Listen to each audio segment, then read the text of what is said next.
सर्वेभ्यो नमो नमः। कक्षा में उपस्थित सभी सदस्यों का आदर सहित यथोचित अभिवादन एवं स्वागत भी। सभी सदस्य अपने अपने इष्टदेव का ध्यान करें। माता गायत्री के मंत्रों का एक बार उच्चारण अवश्य कर ले। साथ ही अपने प्रेरणा के स्रोत एवं अपने गुरुजनों को भी अंतर्मन से अभिवादन कर ले। हम लोगों के द्वारा प्रतिदिन कुंडली प्रदेश पर आधारित कक्षा आयोजित की जाती है।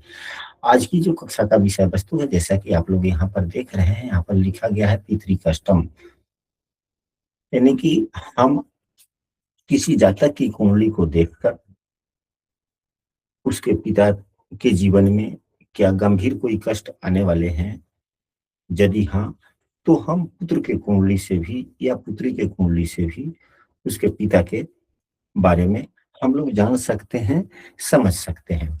ऐसा बृहत पराशर होरा शास्त्र में इसके ढेर सारे सूत्र बतलाए गए हैं। हम लोगों ने पिछली कक्षा में इसी बृहत पराशर होरा शास्त्र पुस्तक के मातृ कष्टम जहां से शुरू है, इसका हम लोगों ने अध्ययन किया था। तो इसके अध्ययन से पूर्व हम लोगों ने अपने पूर्व के ज्ञान एवं स्मरण के आधार पर विषय वस्तुओं की हम लोगों ने चर्चा की, समझने का प्रयास किया, और फिर हम लोगों ने जब पुस्तक को पढ़ा तो हम लोगों ने पाया कि वही बातें यहाँ भी है। तो हम लोग तो सीखते हैं यहीं से। तो पहले हम लोग अपने स्मरण के आधार पर पितृ कष्ट कैसे कुंडली में देखे जाते हैं, हम लोग इस पर सबसे पहले चर्चा कर लेते हैं। तो कुंडली में पितृ कष्ट देखने के लिए, जैसा कि यहाँ पर लिखा गया है, पृष्ठ संख्या 68 श्लोक संख्या 33, पुनः देख ले, पृष्ठ संख्या 68 श्लोक संख्या 33 से आगे की विषय वस्तु हम लोग सरसरी तौर पर पहले अपने स्मरण के आधार पे कर लेंगे, फिर उसके बाद में हम लोग पुस्तकों की भी बात, पुस्तक का भी हम लोग अध्ययन अवश्य करेंगे। तो आप लोग सामान्यतः यह देखेंगे कि जब बात पितृ कष्ट की आती है तो दो शब्द निकल कर आते हैं। कौन कौन से आता है निकल कर दो शब्द, उस पर चर्चा कर लेते हैं। एक पितृदोष, एक पितृदोष और दूसरा पितृ कष्ट। दोष, दूसरा पितृ कष्ट। ये दोनों शब्द अलग अलग हैं, दोनों शब्द अलग अलग हैं। कभी कभी ऐसी स्थितियां होती है, पितृ कष्ट से जातक को कोई नुकसान नहीं होता, पितृ कष्ट से जातक को उतने नुकसान नहीं होते, उनके पिता को ज्यादा नुकसान होता है, स्वास्थ्य हानि होती है। परंतु पितृदोष से जातक को भी ज्यादातर नुकसान होता है और पिता को कम। हालांकि दोनों पर ही असर पड़ता है। तो हम सभी इन दोनों शब्दों को समझेंगे। तो पुस्तक में जो चर्चा यहाँ पर जो दिया गया है, यहाँ पर यह पितृ दोष के बारे में नहीं बतलाया गया, यहाँ पर पितृ कष्ट के बारे में, यानी कि पिता के स्वास्थ्य के बारे में बतलाया एवं समझाया गया है। यदि कोई कक्षा में नया है और प्रतिदिन की कक्षा में शामिल होना चाहते हैं तो स्क्रीन पर दिख रहे नंबर पर व्हाट्सएप पर कक्षा में कंटिन्यू हो सकते हैं। तो हम सभी पहले पितृ कष्ट पर ही चर्चा करते हैं। तो कुंडली में जिस प्रकार हम लोगों ने मातृ कष्ट या माता के स्वास्थ्य समस्याओं को देखने के लिए प्रमुख रूप से, जैसे माता के लिए देखने के लिए प्रमुख रूप से कुंडली के चौथे भाव एवं चंद्रमा का विचार किया था कि चौथा भाव एवं चंद्रमा जितना ही खराब होगा उतना ही माता को समस्याएं होने की काफी संभावनाएं बनती है। ठीक उसी प्रकार पिता के लिए, पिता का जो भाव होता है, कुछ विद्वान लोग नवम भाव को भी मानते हैं, कुछ विद्वान लोग दसम भाव को भी मानते हैं। परंतु हम अपने ज्ञान एवं ज्ञान के आधार पर, हमारे गुरुजनों ने हमें कहा एवं हम लोगों ने फल दीपिका पुस्तक में भी पढ़ा कि उत्तर भारत में 10वें भाव को पिता का भाव माना जाता है एवं दक्षिण भारत में 9वें भाव को माना जाता है। आप जिस परिवेश से बिलोंग करते हैं, आप उसी भाव को आधार माने, आप उसी भाव को आधार माने, या आपके गुरुजन जिस भाव को आधार मानते हैं, जो शिक्षा उन्होंने दिया है वही, क्योंकि व्यक्ति एक है तो भाव तो एक ही होगा, भाव तो एक ही होगा, एक ही होगा। और चूंकि माता का भाव चौथा है तो माता के पति, तो पति का भाव तो 7वां है, पति का भाव 7वां है, तो माता के भाव से 7वें भाव पिता का भाव हुआ, इस नियम से। यहाँ पे जो भ्रांतियां हैं हम उस पर अब चर्चा नहीं करना चाहते। जैसा मुझे ज्ञान प्राप्त है वैसा मैंने कहा। हम पुनः एक बार स्पष्ट कर देना चाहते हैं कि फल दीपिका पुस्तक में स्पष्ट रूप से लिखा गया है कि उत्तर भारत में 10वें भाव से पिता का विचार किया जाता है, दक्षिण भारत में 9वें भाव से किया जाता है, इसलिए 9 10 दोनों की बात चर्चा हो सकती है। आप जिस परिवेश में रहते हैं, आपके गुरुजन जो शिक्षा दिए हैं, यदि 10वें भाव को कहते हैं तो 10वें भाव, हमारे गुरुजनों ने 10वें भाव को कहा है, हम 10वें भाव का बात करते हैं, हम 10वें भाव को मानते हैं। लेकिन जो 9वें भाव को भी मानता है, हम उन्हें ये नहीं कहते कि वो गलत मिथ्या बोल रहे हैं। अब कुंडली में पिता को कष्ट, सब स्वास्थ्य समस्याएं देखने के लिए सामान्य रूप से कारक, तो पिता के कारक कौन से ग्रह होते हैं? हम सभी जानते हैं कि पिता के कारक ग्रह सूर्य देव होते हैं। कौन देव होते हैं? सूर्य देव। और भाव में 10वें भाव का जन्मदाता पिता, जन्मदाता पिता 10वें भाव का विश्लेषण करना चाहिए। यदि सूर्य के साथ, सबसे पहला सूत्र, यदि सूर्य के साथ, यदि सूर्य कुंडली में कहीं भी हो, पहला नियम, यदि सूर्य कुंडली में कहीं भी हो, किसी भी भाव में हो, और किसी भी अशुभ पाप ग्रह से, किसी भी अशुभ पाप ग्रह से, चाहे मंगल ही क्यों नहीं है, सभी पापग्रह अशुभ होते हैं।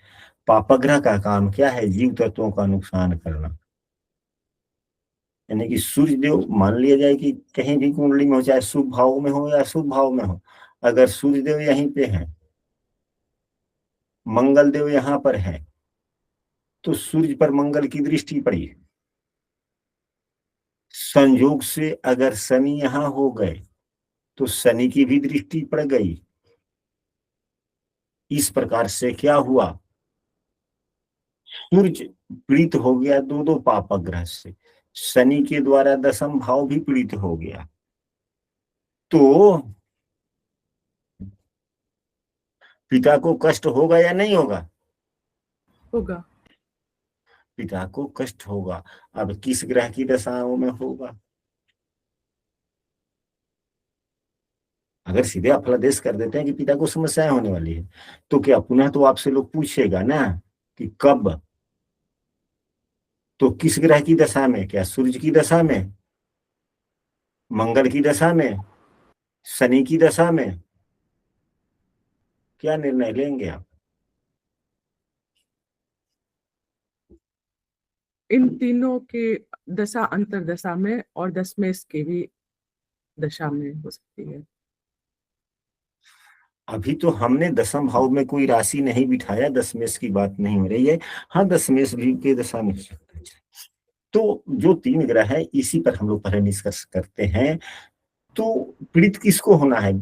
तबीयत अगर स्वास्थ्य हानि होगी तो किसकी होगी? सूर्य की। तो सूर्य की दशा में तो स्वास्थ्य हानि नहीं होगी जल्दी, क्योंकि अपनी दशा में ही व्यक्ति स्वयं अपने आप को कैसे खराब कर लेगा। अपनी दशा में तो उस व्यक्ति चाहेगा कि हम ठीक ठाक रहे ना, सूर्य में शनि की अंतर और मंगल की अंतर दशा आती है तो भी होगी। हाँ जी, और हाँ जी, हाँ जी, हाँ जी, हाँ जी, आपका कहना अब पॉइंट यहाँ पर सही है। तो समस्याएं महादशा में कम, अंतरदशा का प्रभाव ज्यादा होता है। अंतरदशा का प्रभाव ज्यादा होता है। ज्यादा होता है। तो यदि मंगल की अंतरदशा हो या शनि की अंतरदशा हो तो पिता का स्वास्थ्य हानि हो सकता है। मंगल या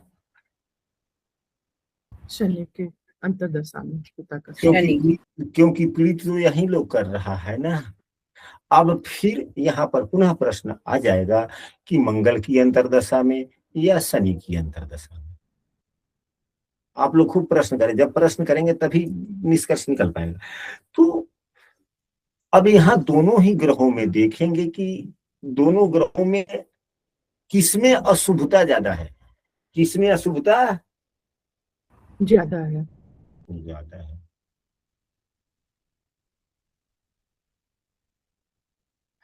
तो यदि अब यहाँ पर मंगल की स्थिति के अनुसार, क्योंकि मंगल कम बुरा प्रभाव देगा, जी क्योंकि मंगल सूर्य को मित्र भी मानता है।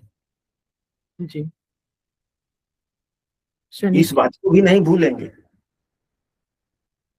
लेकिन यदि मंगल ज्यादा खराब हो रहा हो, मंगल यदि ज्यादा खराब हो रहा हो, मान लीजिए कि यहीं पे एक नंबर की राशि हो जाए 2, 3, 4, 5, 6, 7, 8, 9, 10, 11, 12। अब मंगल देखिए खष्टेश एवं एकादशेश दोनों होकर के नीच का हो गया, यानी कि बीमारी प्रदाता ग्रह हो गया और उल्टे नीच का हो गया, तो इनको खराब फल दे दिया। मंगल शनि से भी दृष्ट है, शनि मंगल को शत्रु मानता है, तो मंगल यहाँ पर ज्यादा खराब हो गया। मंगल यहाँ पर कई प्रकार से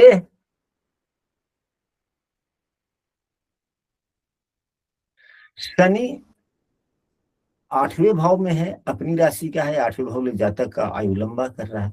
लेकिन शनि की दृष्टि सूर्य पर जो पड़ रही है, हानिकारक सूर्य पर है, लेकिन शनि की दृष्टि यहाँ पर 7 नंबर की राशि हो गई तो स्वास्थ्य हानि तो दर्शाएगा, परंतु माहौल खराब नहीं होने देगा। यानी कि स्वास्थ्य खराब होगा तो तुरंत उसको इलाज इत्यादि मिल जाएगा, इलाज इत्यादि मिल जाएगा, व्यक्ति कम कष्ट होकर के निकल जाएगा।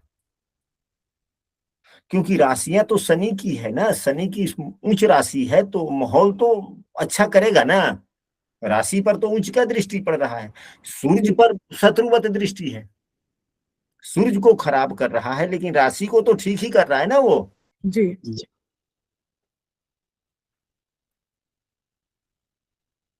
तो मंगल की दशा में थोड़ा ज्यादा ज्यादा हानि हुआ। तो इसको देखने के लिए इस प्रकार यदि 2 ग्रह यदि ज्यादा पीड़ित कर रहे हो, 3 ग्रह पीड़ित कर रहे हो, तो यह देखना होगा कि वे ग्रहों में, उन पापक ग्रहों में यदि 2 या 2 से अधिक ग्रह हैं तो कौन से पापक ग्रह ज्यादा बुरा फल देने वाले हैं। तो यहाँ पर शनि ज्यादा बुरा फल देने वाले दिखे या मंगल। मंगल आ गए निकल के। मंगल आ गए, क्योंकि शनि की मूल त्रिकोण राशि 9वें भाव में भी है। तो जो ग्रह पंचमें से या 9वें से होता है उसकी अशुभता कम हो जाती है। ऐसा हम सबों ने पूर्व की कक्षा में पढ़ा भी है। जो हम लोगों ने पूर्व में अध्ययन किया है उसका अवलोकन करते हुए हम सबों को ध्यान में रखना चाहिए। ध्यान में रखना चाहिए। यदि नहीं रखते हैं तो यह हम लोगों का ठीक बात नहीं। प्रणाम गुरुजी। आशीर्वाद। प्रणाम गुरुजी।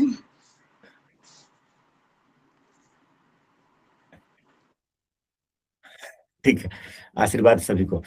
तो यह सूत्र हम लोगों ने पढ़ा कि पहला सूत्र यह पढ़ा कि यदि सूर्य कुंडली के किसी भी भाव में हो और 2 या 2 से अधिक पापक ग्रह से पीड़ित यदि होता है तो जो पापक ग्रह सबसे अधिक बुरा फल देने वाला होता है उनकी अंतरदशाओं में पिता की स्वास्थ्य हानि होने की संभावनाएं बनती है। यह एक व्यवहारिक, यह पहला सूत्र बना। दूसरा, यदि भाव का स्वामी भी निर्बल होकर, खराब होकर कुंडली के छठे, आठवें या 12वें भाव में हो जाए, भाव का स्वामी, अब दसम भाव को ही यदि पिता का भाव मानते हैं तो दसम भाव को स्वामी देव गुरु बृहस्पति, ये छठे, आठवें, 12वें में बैठ जाए और सूर्य देव भी पीड़ित हो, दसम भाव पर भी पाप ग्रह का प्रभाव, जैसा कि कुंडली यहाँ पर बनी। अब देव गुरु बृहस्पति अगर 8वें भाव में ही हो जाए तो क्या होगा? तो देव गुरु बृहस्पति 12वें भाव के स्वामी हो गए और 8वें भाव में नीच के होकर बैठ गया, भाव का स्वामी भी खराब हो गया, शनि से पीड़ित भी हो गया। अगर यही भाव का स्वामी बलवान हो, भाव का स्वामी शुभ हो, बलवान हो, अपने स्वराशि का हो, उच्च राशि का हो, अपने मूल त्रिकोण राशि का हो, अंशात्मक मान के अनुसार अपने नवमांश में हो, अपने दृष्कान में हो, तो यह कष्ट कम होता है। क्या होता है? कष्ट कम होता है। अब जैसे कि देव गुरु बृहस्पति अगर यहीं पे बढ़ जाए तो दसम भाव के स्वामी देव गुरु बृहस्पति मजबूत होकर के केंद्र में ही है और अपने मूल त्रिकोण राशि में, तो अरिष्ट क्या होगा? होने को तो होगा, लेकिन कम होगा या नहीं होगा, क्योंकि स्वास्थ्य हानि किसकी होनी है? दसम भाव के स्वामी का होना है ना जी। तो बलवान अगर है तो इम्यूनिटी पावर है, तो इम्यूनिटी पावर है तो बीमारियां होंगी, बड़ी बीमारियां नहीं होंगी। अगर बड़ा बीमारियां भी होगी दवा खाएगा भाई ठीक हो जाएगा, बीमारी लंबा दिन नहीं चलेगी, छोटा मोटा होता रहेगा।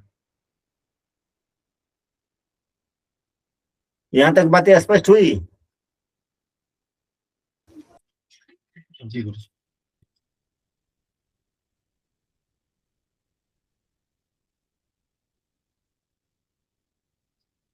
अब इसके बाद में हम लोग आगे बढ़ते हैं।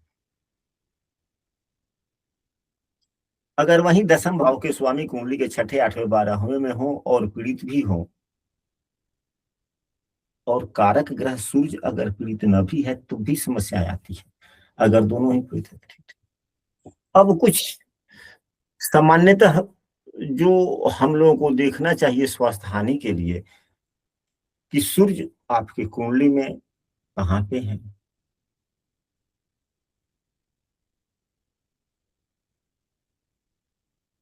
तो सूर्यदेव अपने नीच राशि के हों, सूर्यदेव अपनी नीच राशि में हो, यानी कुंडली में कहीं भी सूर्यदेव हो, कहीं भी किसी भी भाव में हो और अपने नीच राशि के हों और अस्त हो, तो क्या सूर्यदेव कभी अस्त होते हैं? सूर्य अस्त कैसे होंगे? नहीं होते हैं।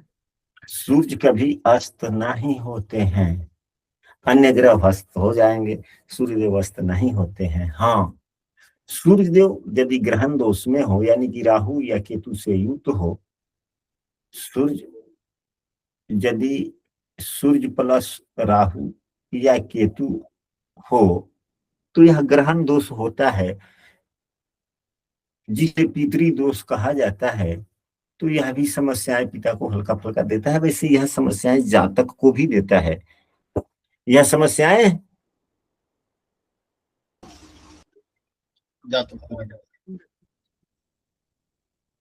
यहाँ पर एक बात हम और कह दें कि आप लोग सामान्यतः व्यवहारिक दृष्टिकोण से देखेंगे तो आप लोग पाएंगे, आप लोग भी अनुभव कीजिएगा कि जिसके पिता का स्वास्थ्य या कष्ट सामान्यतः हमेशा होता रहता है, वह व्यक्ति कितना भी मेहनत कर ले, पर सिद्धि जल्दी उसे नहीं मिलती। जिसके पिता सदैव बीमार रहते हों, कष्टमय जीवन से चल रहे हों, उनको प्रसिद्धि जल्दी नहीं मिलती। कारण क्या है? सूर्यदेव जब पीड़ित होते हैं तब पिता को समस्याएं होती है, और सूर्यदेव हमारे प्रसिद्धि के भी कारक हैं। पीड़ित हो जाएंगे तो फिर प्रसिद्धि कहाँ से मिलेगी? नहीं मिलेगी। अब यहाँ पर एक बात और हम कह दें कि यदि आप ग्रहण दोष है सूर्य या राहु युक्त हैं किसी भी राशि में हो सकता है, जैसे कि 8 नंबर राशि में ही सूर्य है और यहाँ पर राहु भी है या केतु है, दोनों में कोई हो। तो यदि दोनों लग्न कुंडली में एक ही भाव में है तो D9 जरूर देख ले। क्या देख ले? नवमांश कुंडली जरूर देख ले। नवमांश कुंडली में भी यदि सूर्य, अगर लग्न कुंडली में सूर्य राहु की युति है और नवमांश कुंडली में भी सूर्य राहु की युति है तो यह प्रबल दोष बन जाता है। क्या हो जाता है? प्रबल दोष हो जाता है। पूर्ण दोष समाप्त कब होता है? यदि राहु एवं सूर्य दोनों ही लग्न कुंडली में एक साथ हैं, परंतु नवमांश में मतलब सूर्य एवं राहु यदि लग्न कुंडली में एक राशि में है, एक ही जगह है, लेकिन नवमांश में यदि देखते हैं तो सूर्य के साथ में राहु न होकर अगर केतु है तो यह ग्रहण दोष बिल्कुल नहीं है। क्या नहीं है? ग्रहण दोष नहीं है। 0%। कितने प्रतिशत? 0% है, क्योंकि अंशात्मक मान में काफी दूरी हो जाता है।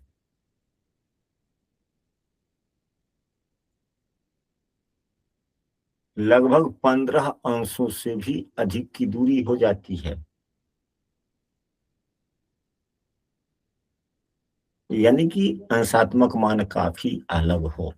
इसको दूसरे पहलू से ऐसे भी हम लोग सोच लेते हैं कि यदि सूर्य के साथ में अगर केतु ही है तो नवमांश कुंडली में देखेंगे कि यदि सूर्य यहाँ पर है और केतु भी साथ में है तो यह 100% यह ग्रहण योग हो गया। अगर सूर्य जहाँ है उससे अगर एक भाव पीछे या एक भाव आगे केतु है तो थोड़ा कम हुआ।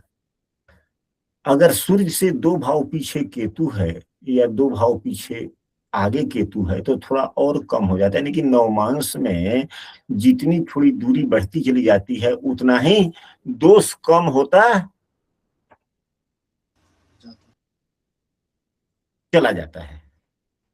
सामान्यतः बातों में 3 बिंदुओं को हम सबों को ध्यान में रखना चाहिए कि एक राशि एक हो, यानी कि एक ही राशि में राहु या केतु के साथ में सूर्य हो।